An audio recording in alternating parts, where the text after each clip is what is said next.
et de l'église. Ouais. Hein.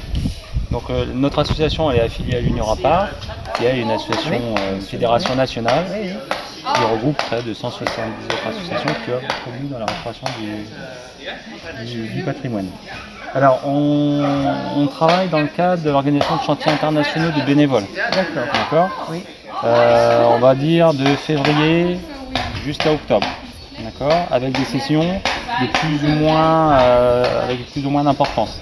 Hein, ça va des sessions, on va dire entre 10 et 15 bénévoles, jusqu'à 70 bénévoles. C'est en fonction des bénévoles que vous avez, qui eux-mêmes n'ont pas toujours le même emploi du temps, ou en fonction du programme que vous avez fait, et ensuite vous rentrez les bénévoles. Voilà, c'est le programme, Ah oui, ça veut et dire ensuite que vous avez on recrute. vraiment beaucoup de bénévoles. Voilà.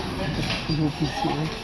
Et donc l'été, c'est je dirais le chantier le plus important de l'année. Les 15 jours d'été, c'est plus important. Oui. Dernière semaine de juillet, première semaine d'août. Là, on Ça va va. plus ici, je vois, après c'est plus lycée sur l'année. Ouais.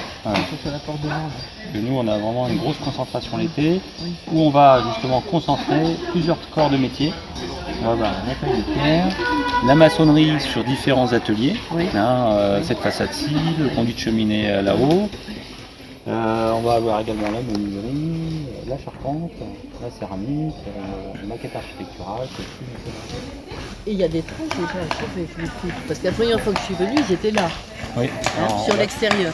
on ira Oui. visiter justement Oui. les salles dont on a terminé la restauration. Grande satisfaction pour vous. Ouais, ça, ah bah parce oui, que oui.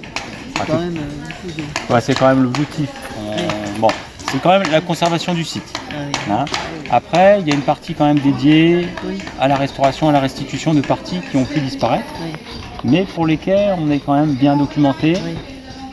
parce que c'est nécessaire, parce que le château et l'église sont classés monuments historiques. Oui, bien sûr. Donc ils sont tous les deux protégés. Oui. Et donc, il y a surveillé. voilà, Et et par il y a- là même surveillé. et voilà. Et il y a un cahier des charges quand même assez strict.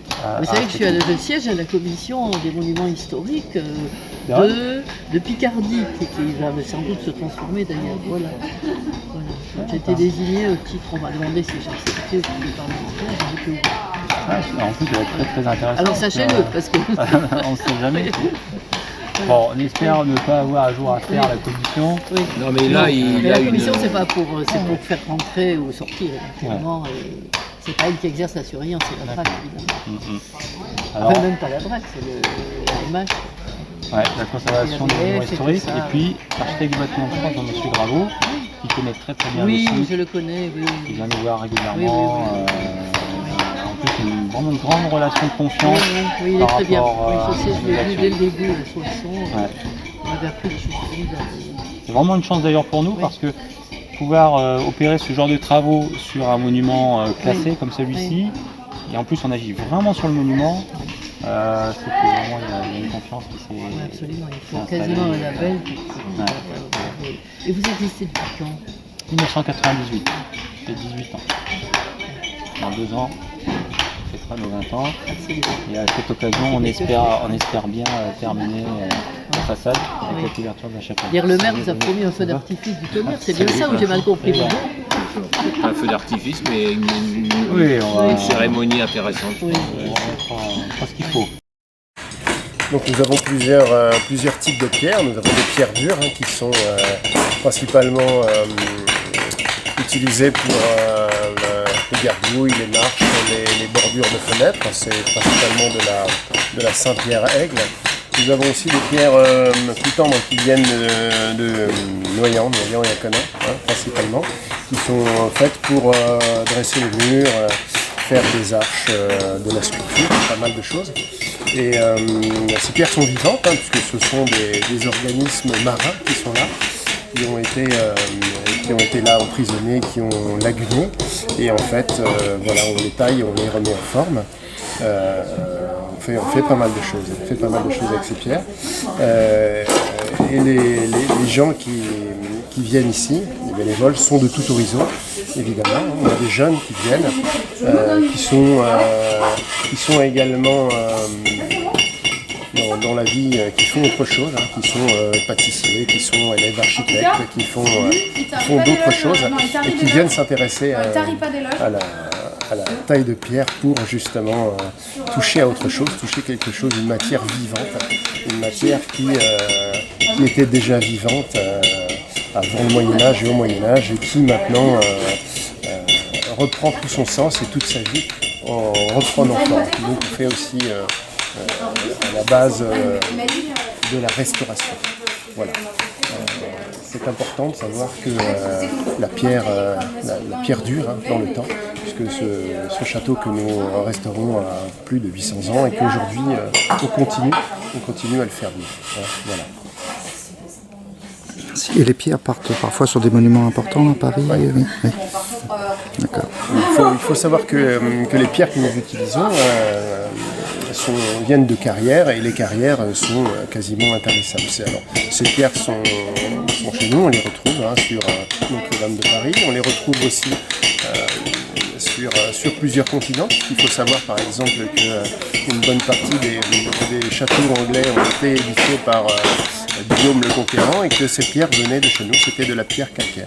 On retrouve aussi ces pierres sur nos grandes cathédrales, sur pas mal de monuments.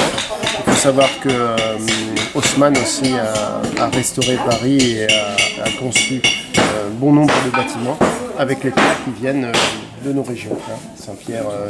Saint-Pierre-Aigle, Noyant-et-Aquelin, Creil, Saint-Maximin, etc. Quelques carrières, mais aussi le bassin de Caen, qui a une pierre assez similaire. On parle même de mondialisation des exportations, ça part jusqu'en Chine, c'est ça? Voilà. Sur la pierre, on peut dire qu'aujourd'hui, avec les nouvelles demandes, effectivement, je pense que le monde entier est tombé amoureux de notre architecture, de nos bâtiments. Et puis, effectivement, on exporte ces pierres maintenant jusqu'en Chine, puisque bon nombre de commandes de pierres brutes vont maintenant outre-Atlantique et un petit peu partout dans le monde pour leur qualité et leur beauté et la finesse de leur grain. Et vous faites aussi des ateliers pour enfants? Oui, tout à fait. Alors le but, effectivement, c'est de laisser notre travail un jour, et puis d'avoir une future relève. Et justement, cette relève, elle vient aussi par l'intérêt des enfants à la pierre et aux différentes matières que l'on travaille ici. Et surtout, on a un enseignement à leur montrer, des gestes traditionnels, des outils, un façonnage aussi. Et effectivement, c'est important. C'est important pour les enfants de comprendre ce qui était avant, ce que l'on fait maintenant, et peut-être de créer de nouvelles passions pour les plus jeunes. Très bien. Et on peut dire que les enfants ont l'amour de la pierre. Ah oui, dès qu'ils commencent à toucher la pierre, c'est très attractif. Effectivement, on tombe vite amoureux de la pierre. Elle accroche la lumière, mais elle accroche aussi le cœur, elle accroche pas mal de choses. Et on voit que cela fait des émules. Dès qu'on commence à toucher la pierre, on est un peu mordu. On a un petit peu les doigts poussiéreux, mais on devient mordu. Et vous pourriez nous parler un peu de l'association de l'ASPAM, oui. L'association dont notre président est Bruno Lestra a été créée maintenant il y a une quinzaine d'années. Nous sommes maintenant relativement nombreux par rapport au début. Nous prenons la relève, nous venons de tous les horizons, nous sommes de tout âge. Et effectivement, l'association, je dirais, pérenniser, puisque maintenant les ateliers sont assez nombreux. On a de la pâte de pierre, on a de la terre, on a effectivement de la charpente. La terre est là, on a de la charpente, on a de la ferronnerie, et on a beaucoup de choses. On a beaucoup de choses aujourd'hui, et on refait aussi l'archéologie du bâti, donc la forge est là aussi qui fait pas mal de choses, la menuiserie qui est là. Donc on a pas mal de choses, on peut s'essayer à pas mal de choses et toucher plusieurs matières. Ça c'est important. C'est important parce qu'il n'y a pas que la pierre. Le château, effectivement, vu de l'extérieur, c'est ça. Mais il y a des toitures, il y a de la terre, il y a des pavements qui sont là. Puis il y a beaucoup de choses à faire qui ne sont pas forcément trop techniques, puisque l'apprentissage peut se faire. En quelques jours, on arrive à maîtriser quelques sujets. Et puis c'est intéressant, tant dans le terme technique qu'effectivement que l'amour que l'on puisse y mettre aussi. Voilà, ça c'est important. Examen en juin. Et puis Donc là, on est à la fois sur l'initiation je dirais, à la taille de pierre, et puis également du perfectionnement, en fonction des besoins qu'on va avoir dans la restauration du château. Dans le lot. Et qu'est-ce qui vous conduit à avoir envie de faire la taille de pierre? Tout le monde est pas. Non, Au plaisir de venir te voir. bien sûr, on y croit. Parce que pour moi personnellement, ce que j'aime dans la taille de pierre, c'est déjà créer des formes, créer des sculptures qui laisseront une marque dans l'histoire. Ouais. Il faut C'est savoir par l'idée exemple, de durée. voilà, C'est l'idée de durée, c'est ouais. ça. Il faut savoir que par De exemple, solidité, de durée. voilà, c'est par ça. exemple cette pierre, bah, en fait, elle a une Beau histoire. calcaire, oui. On voit, il y a des coquillages, il faut savoir que cette pierre-là, bah, en fait, vraiment pour moi, je pense qu'il faut la respecter parce qu'elle a mis des millions d'années à se créer et on l'a entre nos mains. Et donc, Oui, c'est vrai ce que vous dites. On récupère quelque chose où tout est Oui. écrit. voilà, c'est clair. Donc, Qu'est-ce qui te motive? Bah, moi j'ai plutôt un métier qui n'est pas manuel et du coup c'est créer quelque chose. La première fois que je suis venue c'était en stage par mon école et puis après je voulais continuer parce que au fur et à mesure ici quand on vient, au début bah, on commence à faire ces pierres comme ça, là actuellement on en fait parce que bah, y a besoin. Mais au bout de 6 ans, on commence à faire des réseaux, à faire des moulures, à faire des pénétrations de moulures. Et on se sent aussi évoluer dans un métier qui n'est pas le nôtre. Et moi, je trouve ça intéressant d'apprendre autre chose en fait. C'est vrai parce que vous en parlez très bien tous. Ouais. Mais c'est une matière dure en même temps. Je veux Ouais. dire, il y a peut-être un choix de s'attaquer à C'est le une matériau matière. qui nous choisit, on va dire. ouais. Mais comme on dit, il n'y a pas de pierre dure avec des bras mous. Voilà, oui, enfin, c'est ça. Alors là, On va te mettre sur parlez-en à. Citation du jour, tu vas l'écrire là, la Parlez-en à un citation homme de la du jour. préhistoire qui tapait dans le granit, on verra. C'est féminisé Oui, bah c'est ça, ça donne l'impression qu'on se collette avec une matière dure. Voilà, moi, c'est ça les Qui est vivante aussi, c'est une pierre qui est dure mais qui est Et vivante. vivante, comme vous l'avez très Voilà. bien dit, qui porte l'histoire, puisqu'il paraît que l'Anthropocène, je ne sais pas quel est son nom, était inscrit là-dedans. Bah, ici en fait c'était la mer, en fait il y a des millions d'années ici, Ouais. là, c'était la mer. C'est vrai. Et puis quand on fait. Enfin, c'est vivant aussi parce que quand on fait une moulure, on peut toujours tomber sur un lit de coquillage, avoir un éclat, mais c'est pas forcément. Enfin, on a un éclat sur une arête, mais c'est un coquillage, c'est pas forcément mal d'avoir une moulure qui n'est pas parfaite en fait. Enfin, du coup, on travaille un matériau qui n'est pas parfait non plus, donc c'est intéressant. Pas comme du béton. Oui, bien sûr. Puis on retrouve quand même Mais là, ça m'explique des choses tout ça. que ce soit avec la terre, le bois ou la pierre, et puis avec le métal, avec la forme, on retrouve quand même ce contact avec la matière, le matériau. Quoi. Et le geste. Vous voyez, on retrouve les gestes qui ont été utilisés pour l'édification de ce monument il y a 800 ans et on refait quelque part, on perpétue voilà, ce savoir-faire. C'est du patrimoine immatériel. Vous voyez, il n'y a rien qui le... Ouais. Mais néanmoins, on arrive quand même à le saisir à travers l'outil. C'est le geste. Le geste. C'est le geste. Moi, je parlais des carrières de Contrecourt où il y avait beaucoup de tailleurs de pierre pendant la guerre. Vous les avez vus? Peut-être pas tous. Non, C'est il y a longtemps quelque qu'on chose y est allé. d'extraordinaire. Il faut y aller l'après-midi de beau temps parce que c'est dans la forêt, la caverne. Où ça? La À Confrécourt. Contrecourt, c'était, on envoyait les soldats à l'arrière du front et là, ils étaient dans des grottes grandes. Enfin, elles ne sont pas énormes, il faut Contrecourt, c'est pas les plus grand. Et il y a des sculptures dans la pierre qui sont magnifiques. Et comme je faisais remarquer qu'il n'y a rien de moche, c'est pas des graffitis. Et on me disait, mais il y avait beaucoup de tailleurs de pierre, c'est là que je voulais en venir dans l'armée. Et c'est eux qui s'y sont mis, et puis il y a eu un peu de rivalité au bon sens du terme.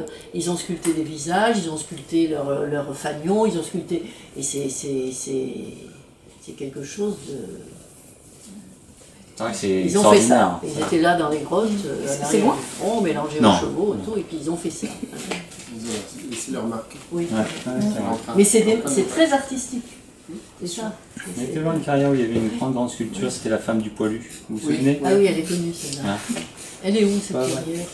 Oh, c'est près de. C'est pas Nouveau-Vendré, non? Elle est non. Ah, c'est au-dessus de Nouveau-Vendré, la c'est Sambre. C'est moi qui t'avais amené. Ouais, c'est au-dessus de Bonneuil. Oui, c'est à côté, c'est pas loin de Bonneuil. De toute façon, c'est là que t'as mis ça. J'ai pas vu qu'on Mettre d'accord avec moi-même sur la taille. Puis du coup, on fait des idées, on a déjà un projet de Ah oui, oui. et puis 3 jours,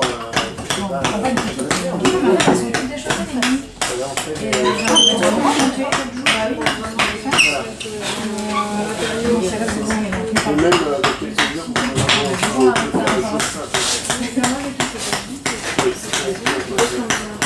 Ça donne le rendez-vous.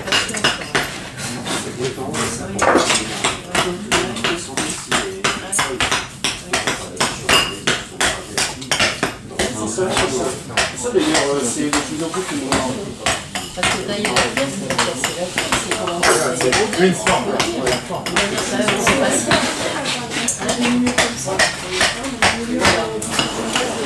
On est parti déjà. Montre-nous ton gabarit dessous. Ton gabarit, en fait, on a plus de gabarit.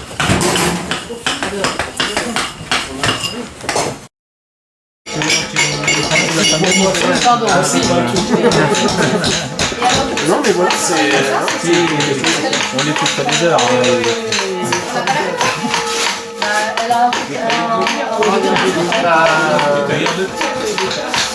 C'est le taille à la veste.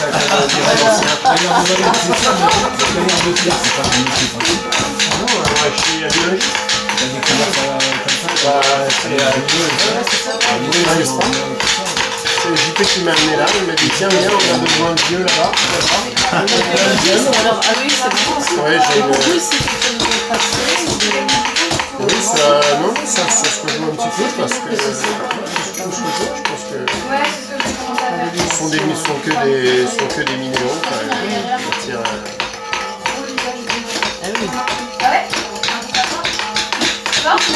Une société de lutte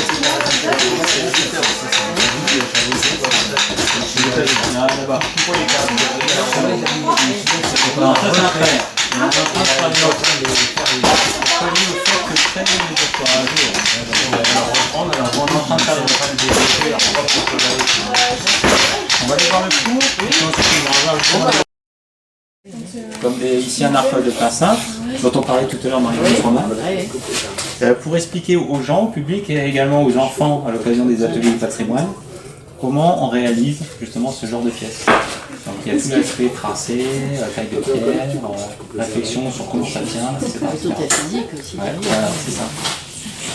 Donc on a des petits ateliers comme ça sur ce qu'on appelle les maquettes architecturales. Alors, à la fois en pierre et aussi en bois. Vous revenez, madame. En fait, on a rêvé, ils ont créé.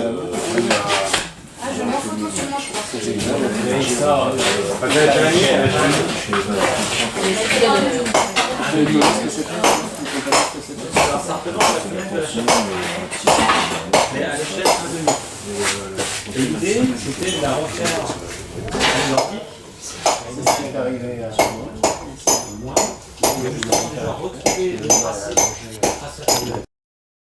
En tout cas, autant là, on a quand même un peu de savoir transcrit. Si Marie-Françoise regarde, ça donne ça, tu vois. Quand mais c'est si, installé, ah oui. quand c'est installé, ça donne ça, tu vois. Ah, mais c'est magnifique. C'est vrai qu'à l'été, ils le mettent en permanence parce que c'est même l'explication. C'est un symbole, hein. Puis l'explication aussi. La base, elle est là pour c'est la taille, c'est Thaïlande. Ah oui, c'est magnifique. C'est magnifique le travail qui est en haut là. On voit quand même beaucoup mieux. Puis c'est en plus un travail de la tuile, de la comète, etc. Donc là, on va vous montrer un petit peu comment on réalise un carreau comme Tu veux un carreau, une tuile ou un... Tu veux nous faire un carreau, après tu nous fais carreau. une tuile. Voilà. Allez, fais-nous les deux. Comme tu veux. Allez, Tomate. tomate.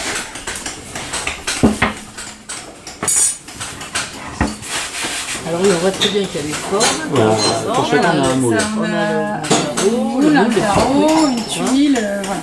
Donc on a récupéré des tournées du 17e, on a refait un moule en conservant, enfin un petit peu plus grand puisque avec le séchage et la cuisson ça rétracte un petit peu. Et voilà, alors là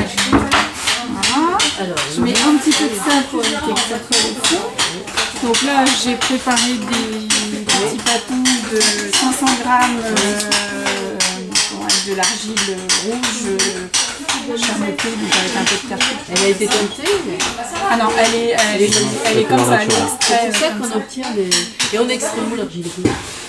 Alors, Je me tourne vers lui parce qu'il sait tout. C'est le pas chef. Bocard. Ah non, alors, c'est alors, pas Picard.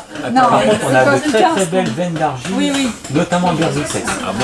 Et en plus, de très très bonne qualité. Un jour, Un on va jour, récupérer mais l'argile de c'est Verdi. Le verre à sa veine. Non, c'est un travail quand même de longue haleine. C'est compliqué, l'argile. Ouais. L'argile, c'est un an de travail. Il faut laisser pourrir Faut l'argile laisser l'hiver, pourrir etc. Déjà, l'extraire n'est intempéries, pas tout ça, hyper c'est- facile. hein. Aussi, alors, il y a ça. Nous, on travaille avec Solargile qui est installé en Bourgogne et il y a beaucoup de gisements en Bourgogne d'argile. Mais on travaille plus particulièrement, nous, avec une terre d'Espagne qui a les mêmes propriétés à peu près que celle qui a sur place ici. Voilà. Et qui est déjà préparé. C'est plus facile pour nous aussi parce que Il nous reste juste à les dresser en mettant un peu de sable qui est de Berzy. le sable est de bien. Le détail à son Il avis. est, on l'a juste passé au tamis pour qu'il soit un peu Il est fin, joli, mais ce tamis. voilà, oui, il est. Voilà, donc je prends une batte. Bel objet aussi. Voilà. Il est Ça va faire très mal. Et elle est toute neuve. Ah oui, ça oui. Et ça va. Donc je fais attention que ça ne colle pas. Oui. Voilà. Ah, C'est pas très très difficile. Voilà. Elle épouse bien les formes du moule. Donc avec un archer oui, vous avez. qu'on a fabriqué hein, avec des cordes de guitare. Oui, Très fines. oui, ils sont très durs, oui. Hop. Voilà, on enlève ce qu'on appelle la galette, c'est-à-dire le surplus, parce qu'évidemment il y a toujours un petit surplus, sinon c'est pas possible. Avec j'enlève encore, je lisse bien. Et vous les aviez préparés pour qu'elles aillent dans le diamètre. quand même. C'est 500 grammes et on les. Alors, vous la lisez en voilà, la tomate, on l'a fait carré. Oui, ça arrive en sac comme ça. Comme ça, en sac, tu vois. 12 kg 5, mais je Voilà, donc je la prépare. On fait des tas de terre, on les aère, on met des terre, on met un petit peu d'eau. Il y a déjà du travail. Et voilà, c'est ça. En été, ils foulent. Si tu veux. Ils mettent ça dans le brut, la matière brute, après ils foulent dans une piscine d'enfants. Ouais, il faut les Et laisser, après ça doit ils faire- retravaillent, et après ils pèsent, mais après un travail de... Et alors on a la tomate. Donc là, voilà. Ah, Donc légèrement, je vais la. Parce que des fois, la démoulant, elle prend une petite forme un peu arrondie. Moi, je la. Voilà, puis après un petit séchage d'environ elle va sécher combien de temps 2 heures. Enfin, Et l'épaisseur, c'est normal? oui, ben on a repris le modèle existant. Oui, d'accord. Donc voilà. Et le petit débord, ce n'est pas grave. Donc on va attendre que ça sèche avec un couteau, on va les barber. Voilà. Avec un couteau, après ça s'en retrouve. Alors, vu comme ça, on a l'impression que c'est facile, mais il y a toute la préparation. Alors, c'est pas non plus, enfin la terre, c'est pas très compliqué non plus, hein, mais ce qui serait peut-être plus difficile, ce serait de la laisser, de la travailler avant. quoi. Ça en été, t'as un atelier en été, les gars, c'est l'usine, hein, ils t'en sortent... Bah, on sort à peu combien par près, jour, quoi, hein, je sais plus mais- combien de tomates on peut en faire. Parce que là, concrètement, vous allez faire quel produit, pourquoi? Enfin, quel Alors, les Alors, tuiles, oui. c'est la restauration. Ah oui, il y a les d'appartement. tuiles, je suis bête. Les tomates, la restauration du pavement du logis sud-est qu'on D'accord. va revoir tout à l'heure. Vous savez déjà comment vous Ah oui, Euh, 7000 7000 et 5000 tuiles. 7000 tomates, 5000 Et on a déjà réalisé des petits carreaux vernissés Oui. qui ont servi à la restauration du pavement de la chapelle. Et vous les avez vernissés comment?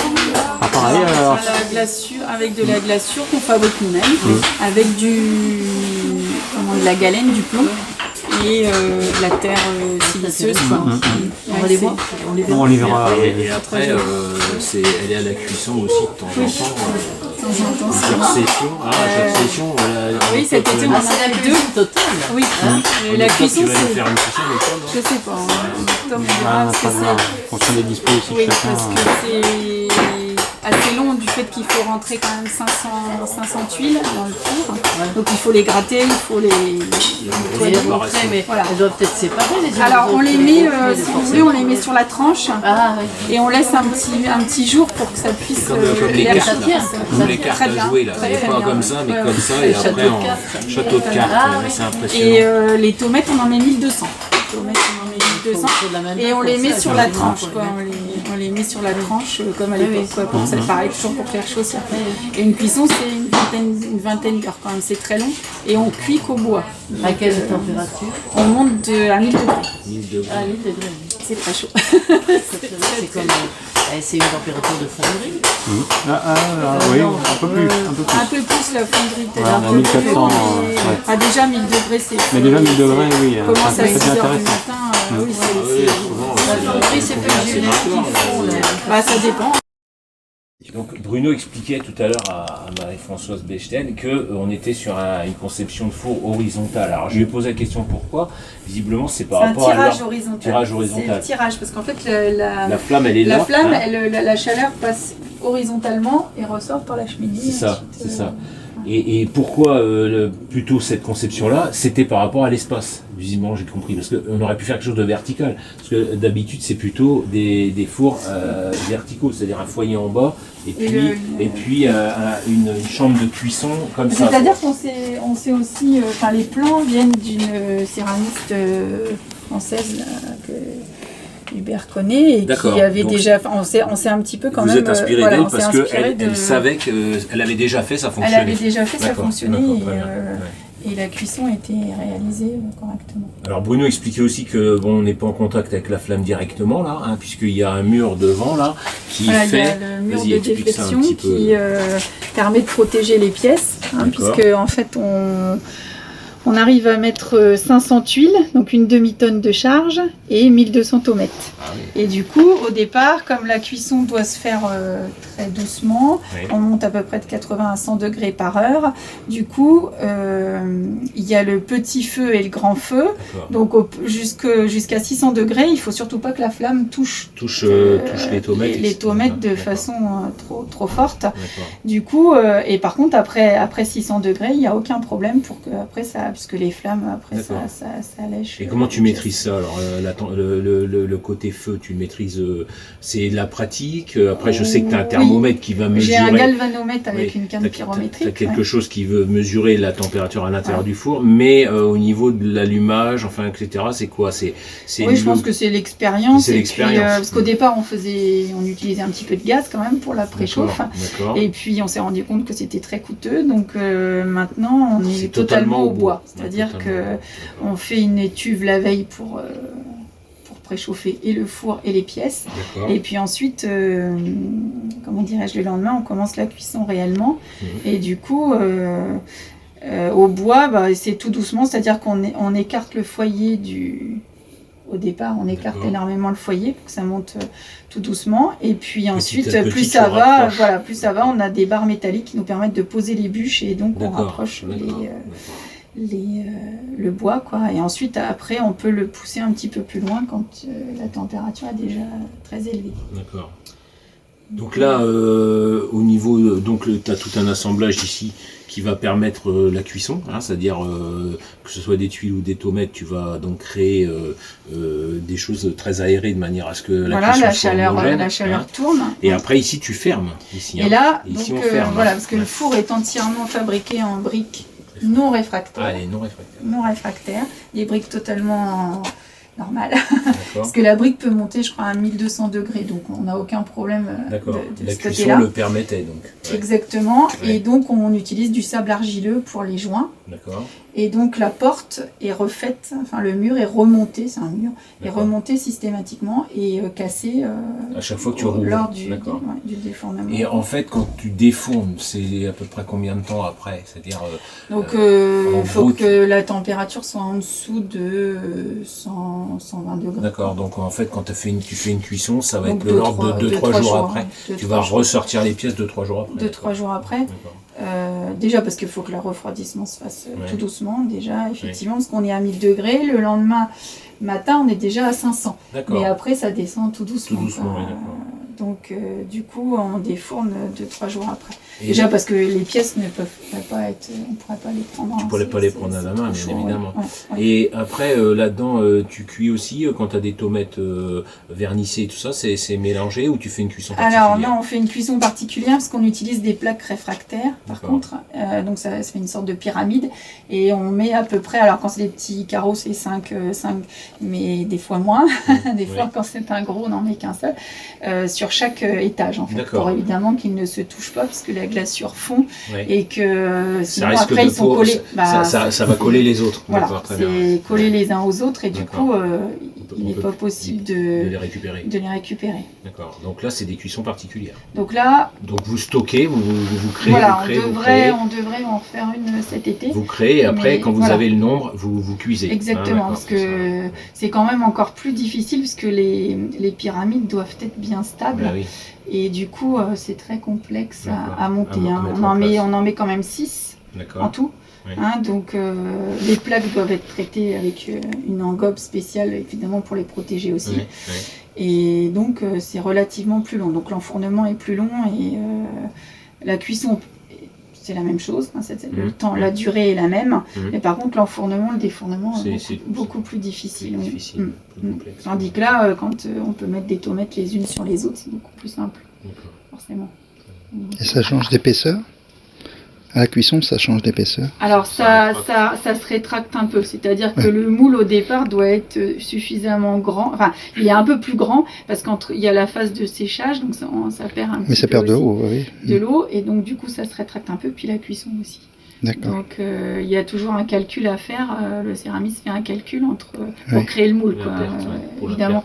Voilà, parce que on avait la tomate initiale, donc il a calculé pour avoir un moule un petit peu passé ce sont des millimètres, hein, Ouais. un petit peu plus grand pour Calculer le taux de rétention le et taux tout ça. voilà, pour que ça la tuile pareil, hein, de toute façon. Parce que moi je fais de la poterie par ailleurs et une fois je fais des grands saladiers et je finis par un Ouais, petit c'est un bol. petit quoi. bol. Ça, La cuisson, bon. Ça se... Ah oui, voilà. donc toi tu faisais déjà de la poterie au départ. J'ai commencé l'année dernière. Non, Ah non, t'as commencé. voilà, ça m'a Donc c'est donné une envie vocation de- qui t'a, c'est ça qui t'a donné ça- envie de ça m'a prolonger par donné la envie poterie. de, D'accord. voilà, de continuer. Quoi. Ouais, très bien. Hein, donc, et puis, qu'est-ce que je voulais dire aussi pour la fin de cuisson? Oui, on utilise des cônes, des petits cônes Séguer C'est ça, oui. qui sont placés au fond parce que la canne pyrométrique nous aide beaucoup. Il faut regarder aussi la couleur, l'ambiance du four, et ça c'est des années d'expérience Ouais. parce que tout le monde n'est pas capable, enfin je veux dire tout le monde n'est pas capable, c'est la même chose pour la forge.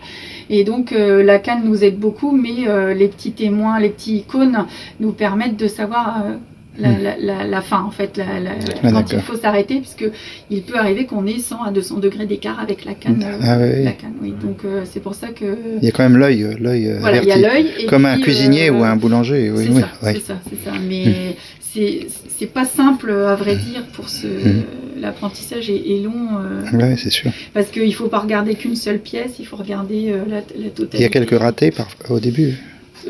Du tout. Alors, on en a eu un petit peu, mais sincèrement, quand on fait une cuisson, alors d'une part parce qu'on en met que 500 ou enfin, les tuiles on en met que 500, donc il vaut mieux quand même pour pouvoir les récupérer qu'il n'y ait pas de casse. Donc en général, ce qui peut se passer, c'est qu'elles sont sous-cuites, c'est-à-dire qu'il manque un peu de cuisson et donc la cuisson suivante, vous pouvez les remettre sans D'accord. problème. Tu remets une cuisson après derrière. C'est Derrière, et voilà, donc en fait il n'y a pas de casse, mais il se peut, parce que suivant les endroits où elles sont posées dans le four et la hauteur, etc., effectivement il y a des cuisson, elle est endroits pas qui cuisent, uniforme. voilà, il y a Ouais, des la endroits cuisson qui est pas cuisent uniforme. plus ou moins bien. Donc par exemple, autant au fond ça cuit très bien, autant devant il arrive que ce soit un petit peu plus juste. Donc aucun problème, on les sort, alors on les sonne, on a un petit outil qui nous a été fabriqué par les forgerons, le petit outil là, et donc on les sonne, c'est-à-dire que on sonne la tuile pour voir si elle est cuite ou pas. Elle a un son différent En si fonction elle... du son, tu sais si elle est cuite Exactement, ou pas. exactement. Donc voilà, et les tomates, même chose.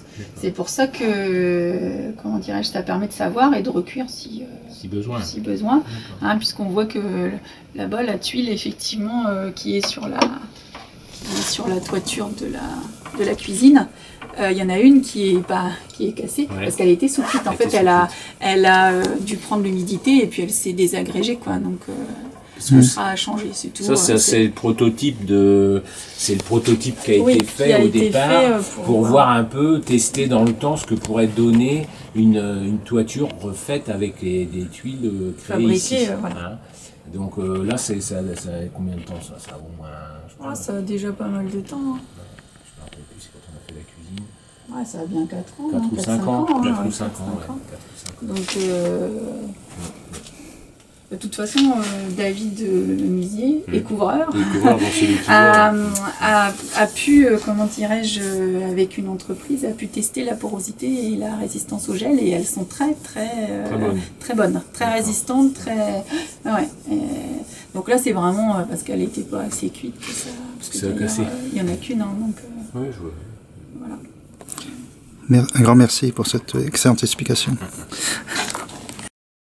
Petite chapelle. Alors, elle est très très intéressante pour nous aujourd'hui, déjà parce que c'est la dernière salle qui nous reste avec son mouvement sur croisée d'ogive. Et puis surtout ce petit pavement qui est finalement le trésor de ce lieu, un pavement donc, de la date du début du XVIe siècle et qui a fait l'objet de un de nos premiers chantiers ici. Et comment avez-vous reconstitué? Alors, en fait, on a prélevé. Moi je sais. On s'est connu. On a prélevé. Il y a un bonnet neuf ici. C'est un bonnet neuf. Alors, ah oui, oui. On va retrouver sur la face le décor initial. Donc, en prélevant plusieurs carreaux sur une certaine surface, ils ont réussi à retrouver le dessin et ils ont créé le village. Exactement. Et donc après, c'est pour ça qu'on trouve ça. Non, le point mieux, là, effectivement, on devait mieux, là, par là. Si on avait ça été, on a marché loin. Au niveau historique, c'était l'évêque de Soissons, c'est ça? J'ai suivi le début. Jacques de Luzin était évêque de Soissons. Oui. 1503, 1515. D'accord. C'est lui qui est à l'initiative de la fondation de cette chapelle. C'est Très bien. la restauration. Merci. Tu gardes une partie de l'ancien Oui. pour montrer comment c'est. Ah oui, c'est très bien. Tu ne peux pas tout restaurer. Alors, il y a des gens, ils se battent pourquoi ils ont arrêté le boulot comme ça. Mais c'est la même chose que ce qu'on dit ici, on montre les strates de l'histoire. Non, je trouve ça très bien. Très très bien, un travail magnifique et très gratifiant. Parce que d'abord, elle était dans un très bon état. Ça c'est la porte. Alors, c'est la porte dont on parlait tout à l'heure. Oui. Donc, il va fermer l'accès au logis, qui sera pavé en tomate, lorsqu'il sera terminé. Puis bon, après, il y a eu tout le travail de rejointement, placement des pierres, les fenêtres, les vitraux. Tous les vitraux ont été faits également à l'occasion de nos sessions. Tous les vitraux. Tout l'ensemble des vitraux, des fenêtres. Magnifique travail. L'emblème du cirque Claude, d'abord. Oui. C'est un sablier, non?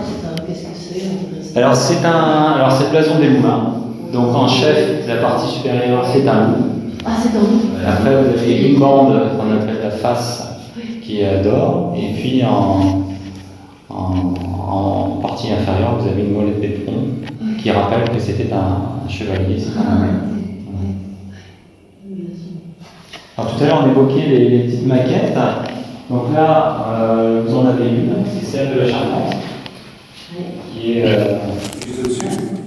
Alors l'avantage pour nous, c'est de réfléchir sur la conception même de la Charpente proprement Oui, dite. ça y est. Et puis ensuite, de proposer aux bénévoles qu'on accueille de visualiser les pièces sur lesquelles ils travaillent. Parce qu'effectivement, ils ne sont pas du métier. Donc le fait d'avoir justement à disposition cette petite maquette, tout de suite ils vont comprendre sur quoi ils vont travailler. D'accord. Alors c'est une maquette qui a été faite au 10e, donc toutes les pièces ici sont faites à l'échelle. Et puis enfin les tuiles qui vont venir justement couvrir le toit de cette chapelle. Donc c'est l'ensemble des tuiles c'est ce qui nous a occupé pendant quelques années. Et ce qui est intéressant, c'est comme c'est cuit au feu de bois, ça nous a permis d'avoir un panel de couleurs naturellement différentes. Très joli. Alors que là, vous avez plutôt des tuiles industrielles, faites pour les monuments historiques. Oui, Bon, on voit un petit peu la différence. C'est celle qu'on va mettre sur l'église, ça? Ouais. Non, c'est quand même beau, mais ça, c'est. Voilà, on fera un petit peu la différence. Avec le travail en etc. C'était l'été dans un très bon état quand même. Évidemment, un très bon état si on veut, parce que tout ça a dû être. Mais malgré tout, elle était restée couverte. Oui, grâce au voûtement. Alors, il y a une partie quand même qui a été restaurée dans les années 30, vous voyez, ce qu'on appelle du voûtin. Partie, les nervures ont été restaurées dans les années 30-40. c'est ce qui a sauvé le monument. Ils avaient couvert, ils avaient recouvert, si vous voulez, la partie supérieure de la voûte d'une petite chape de béton, ce qui a permis d'étancher, si tu veux, l'ensemble et d'éviter l'infiltration des eaux de pluie. Il n'a pas atteint au moment de la libération, il y a à ce moment-là que... C'est en 1918 que ça a été détruit. Oui, je sais, mais après, puisqu'on a restauré en 30, plus ou moins, après, au moment des combats de libération et tout ça, il y avait encore des travaux. Non, mais Il n'y a pas d'idée. On n'a pas été impacté. Oui, on n'a pas été impacté. Ça aurait pu arriver, il y a l'aviateur américain qui s'est levé à côté, ça aurait pu... C'est possible. Donc une église du XIIe siècle, on est sur l'époque romane. Et ici, on restaure la menuiserie et les vitraux. D'accord. Alors les menuiseries, c'est occupé notamment sur les parties, les volets extérieurs, et puis quelques, notamment la porte, on va travailler aussi, il y a un des panneaux qui s'en va. Et puis il y a quelques pièces dans les combles sur lesquelles on travaille les Elle est du XIIe siècle. XIIe siècle. Alors, on est dans ce qu'on appelle l'art roman fleuri. Ouais. On est vraiment dans la phase tardive de l'art roman, mais la plus aboutie, la plus maîtrisée. Ce qui va permettre. Très loin dans le Creuse, il y a une petite église romane, elle est encore en... Ah oui. Toute noire, elle est très belle, elle est plus basse. Elle est plus basse. Que là, on a quand même un cœur voûté sur croisée Elle est peut-être du d'ogive. 11e, est-ce qu'elle est du 12e? Ah, elle est peut-être de la fin du 11e aussi. Une explication, parce que là on est déjà dans l'évolution du roman. Là on est sur ce qu'on appelle le roman de transition. Oui. On passe progressivement du roman au gothique avec justement ces grandes arcades qui commencent légèrement à se briser. Alors, on quitte le plein cintre, qui est vraiment le symbole de l'art roman, pour se diriger vers l'arc brisé. Alors qu'on garde de nos études le souvenir que c'est roman ou gothique. Oui, si on est toujours surpris, j'ai cessé d'être surprise quand je vois du roman qui est déjà un peu gothique, parce que c'est plus... Moi, tu m'aurais Camailleux. demandé, j'aurais dit que c'était gothique. Non, c'est roman. Moi autrefois aussi, mais depuis... Surtout qu'en plus, la voûte sur croisée d'ogive, l'arc brisé et les arcs boutants existaient déjà à l'époque romane, un siècle avant. D'accord. Mais elles se sont largement développées et utilisées à l'époque gothique. Alors, on va aller voir de plus près donc les... Alors, chaque atelier est encadré par rapport au son. Ou un amateur qui maîtrise complètement les écrans. Alors ici, en plus, on a la chance d'avoir Alice. Bonjour, Alice, elle ne vous dérange pas. Qui est notre députée. Et puis, bon, Christian, vous Il connaissez a tous. enfin réussi à venir vous voir.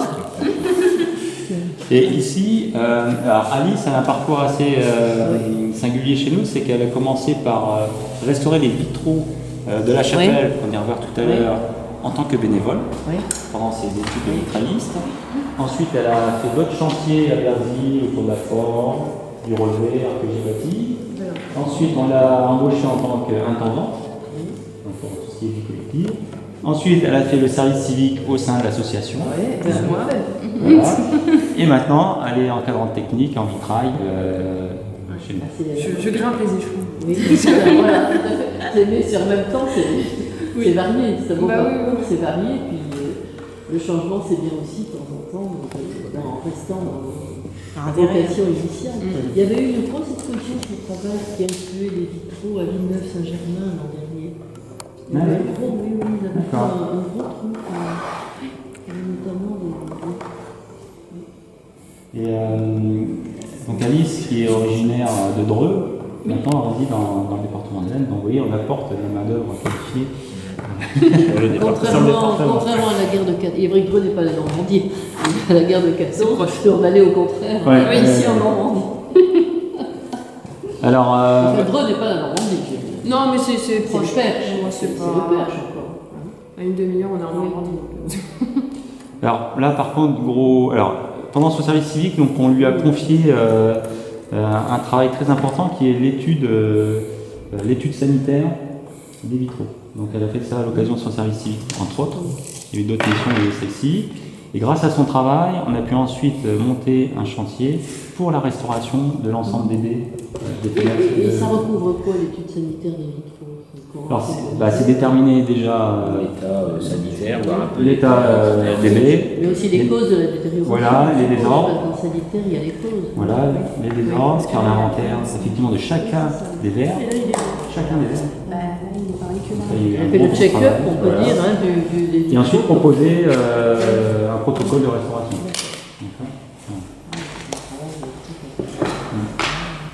Alors elle a des vocations, Frida. C'est bon. Ah ouais. Tu connais des gens qui s'intéressent.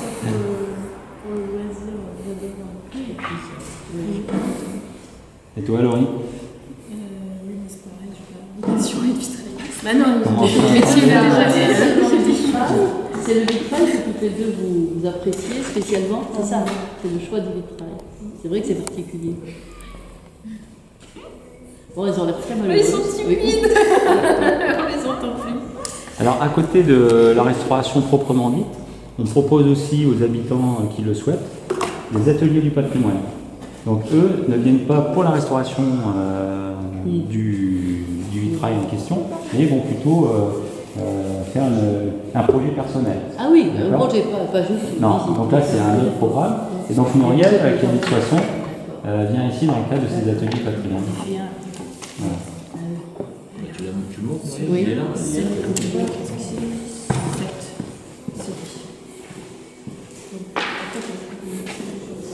Ah, il est bien caché là. il est Création enfoui. d'un bout à l'autre. En combien de temps avec une Très peu de temps au final. Hein. Ah oui. Ah oui, c'est pro, franchement. Oui.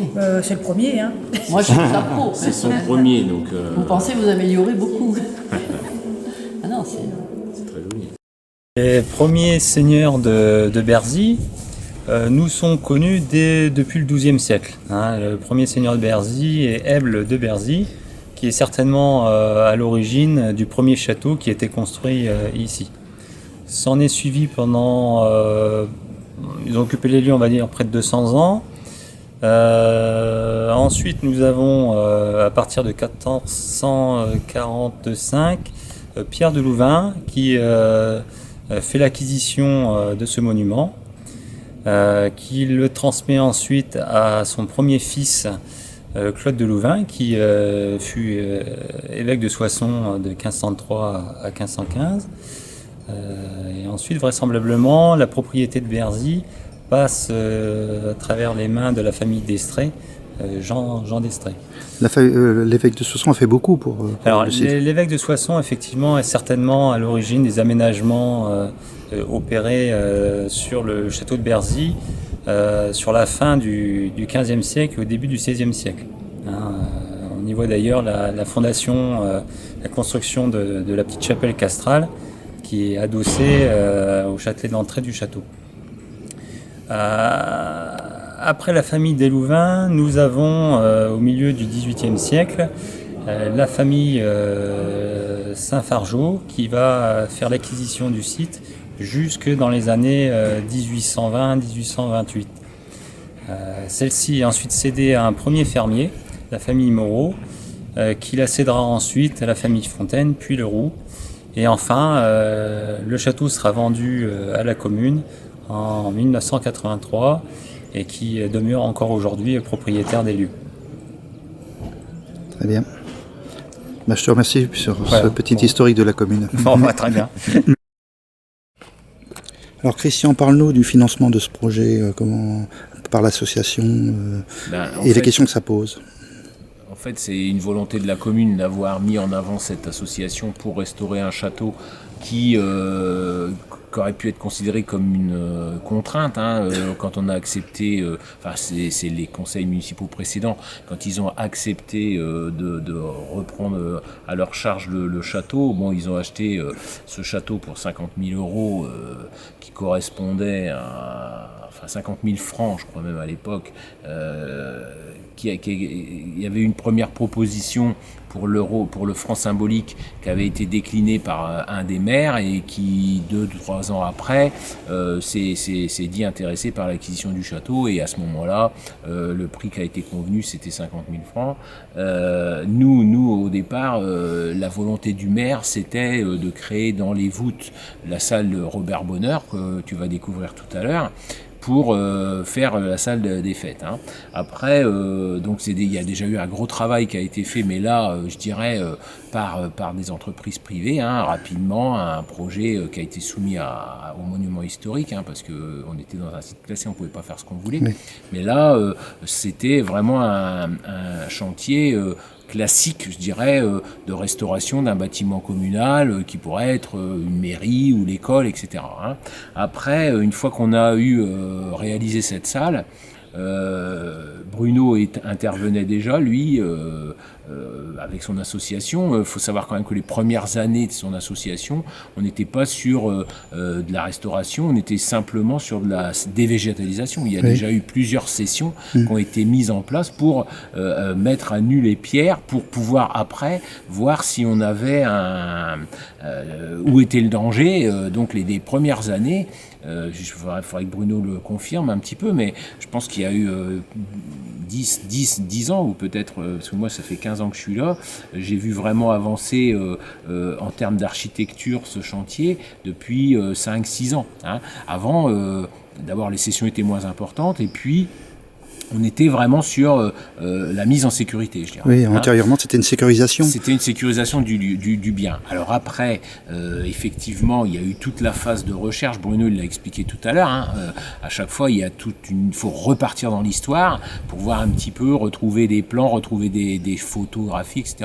Là-dessus, il s'est fait aider par les gens de la société historique, etc. Il a plein de contacts. Et à partir de là, il a pu reconstituer des choses à partir des archives. Et à partir de là, effectivement, il va travailler sur une restauration historique de certaines parties du château. L'objectif, c'est qu'il ne sera jamais terminé, le château. C'est pas notre objectif. Notre objectif, c'est, avant de restaurer le château, moi, mon premier objectif, c'est la transmission du savoir traditionnel et les passations de savoir. Alors après, effectivement, l'encadrement, il est fait par des professionnels. Donc là, on va avoir un professionnel qui, par ailleurs, va faire un chantier classique, un couvreur, un menuisier, un charpentier. Ils ont une entreprise, souvent, c'est des entrepreneurs, donc ils vont travailler sur d'autres communes, sur des chantiers classiques de restauration d'une école, d'un bâtiment, etc. Mais là, ils viennent vraiment pour transmettre et puis faire apprendre. Hein. Donc même pour eux, cette démarche-là, elle est différente. On pourrait d'ailleurs essayer d'en prendre un ou deux pour en parler avec eux, parce que justement, je pense qu'ils ont les deux aspects, les deux facettes. Hein. Après... Sur l'association et sur, tu sais, le bénévolat, les jeunes qui viennent, etc. Alors, les classes. Alors, l'association, elle vit, quand elle fait un stage, il faut savoir que les stagiaires payent. Ils payent pour venir travailler. Hein, c'est-à-dire, alors ils payent parce qu'effectivement, ils ont la restauration qui est prise en compte, hein, mais ils viennent aussi, ils payent aussi pour découvrir, et puis pour cet encadrant, hein, qui va être un professionnel. Après, je dirais... ils viennent par le biais de l'association Rempart, parce que Rempart c'est national, donc c'est comme ça qu'il alimente ses stages. Lui, il fait des propositions de calendrier, Rempart les met sur son site, et après les jeunes s'inscrivent en fonction des envies qu'ils ont, quoi. Alors après, on essaye de développer, à l'avenir, on va essayer de développer aussi une mixité des stagiaires. Moi, j'aimerais bien, à un moment donné, par exemple, qu'on puisse travailler avec Mission Locale, des gens comme ça, où on pourrait intégrer, ou des demandeurs d'emploi, ou des gens comme ceux qui interviennent dans le PLI, par exemple, hein, le programme local d'insertion, là, qui nous fait la restauration de murs, par exemple. Eux, ils sont sur principalement des rejointoiements de murs, par exemple, hein, au-delà de ça. Mais par contre, je trouve que ça pourrait être intéressant qu'on puisse y intégrer dans une équipe de tailleurs de pierre, par exemple, 1 ou 2 personnes qui se sentiraient intéressées par ça, et puis qui pourraient découvrir et puis avoir une autre vie. Enfin, ils seraient vus différemment.